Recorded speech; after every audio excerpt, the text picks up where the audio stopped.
রিয়া কি করছো এটা তুমি? দাগাচ্ছ? এটা দাগানোর জায়গা? তোমার হাতে ওটা কি? Colour pencil? কে দিয়েছে? মা দিয়েছে।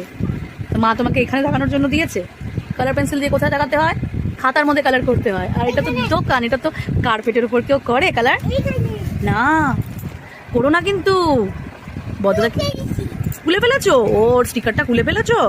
ওরে তোমার পায়ে এগুলো কি হয়েছে? পায়েও কালার করেছো? ই বাবা, ফেলে দাও রিয়া, ওটা ফেলে দাও। ওটা নিয়ে এরকম করো না। এটা শুধুমাত্র খাতায় দেখাতে হয়, খাতায় কালার করতে হয়, ঠিক আছে? ইস, এবার আমি কিন্তু ওটা নিয়ে নেবো, নিয়ে কিন্তু ফেলে দেবো। নেবো? দাও, দিয়ে দাও, দিয়ে দাও। দাঁড়া, দিয়ে দে বলছি, দে দে। ই উঁচু করে রেখেছি রিও, আমি পারবোই না, নিতেই পারবো না রিও, কত উঁচু করে রেখেছি। পাচ্ছি না পাচ্ছি না পাচ্ছি না, নিয়ে নিয়ে নিয়ে ই রিও কত উঁচুতে তুলে দিয়েছি।